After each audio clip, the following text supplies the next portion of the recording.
और एक और बड़ी खबर इस बीच बता दें, कतर में बेदखल हो सकते हैं हमास नेता। ये बहुत बड़ी खबर है। हमास पर कार्रवाई ले सकता है कतर। हमास पर एक्शन के लिए अमेरिकी दबाव लगातार कतर पर सामने आ रहा है और कतर पर हमास से संबंध तोड़ने का आरोप है। अमेरिकी दबाव, अमेरिकी प्रेशर के तहत ये बड़ा एक्शन संभव है। और आइए समझते हैं कि कतर पर कैसे हमास की वजह से दबाव बढ़ रहा है और आने वाले समय में क्या कुछ संभव है। इस वक्त आपको बताते हैं कतर से बेदखल होगा हमास। खास बात क्या है, हमास चीफ समेत संगठन के कई बड़े नेता कतर में ही रहते हैं।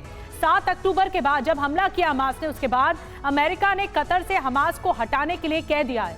इजराइल ने अपने आने वाले समय में कतर से निपटने की भी बात कही गई है। बिल्कुल, और लेकिन कतर के लिए ये चुनौती भी है, कैसे बंधकों का मामला निपटते ही कतर पर दबाव और बढ़ेगा। लगातार ये दबाव बढ़ना शुरू भी हो चुका है। और देखिए, कतर में हमास की मौजूदगी है। हमास लीडरशिप ने 2012 में कतर में ठिकाना बनाया था और तब से वहीं से सारे ऑपरेशन को मॉनिटर और लीड किया जा रहा है। सीरिया में सिविल वॉर की वजह से ऐसा किया गया था हमास के द्वारा।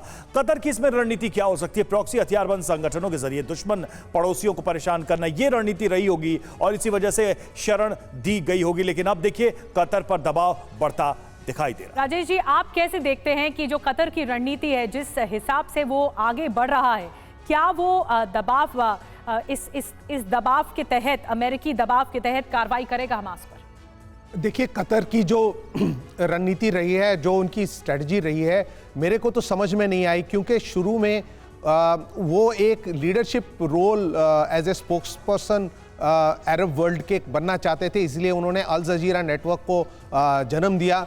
और जब अल जजीरा नेटवर्क इतना पॉपुलर हुआ, तब उनको लगा कि शायद उनकी जो ये नीति है वो काम कर रही है।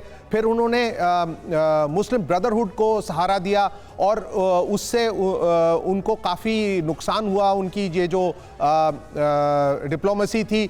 तो और देखते हुए, और फिर जब उन्होंने 2012 में पहले उन्होंने शरण दी इस शहर को देखे कि सीरिया में सिविल वॉर है और जो है वहाँ की जो गवर्नमेंट है वो लोगों के ऊपर वॉर कर रही है, तो उन्होंने ले लिया।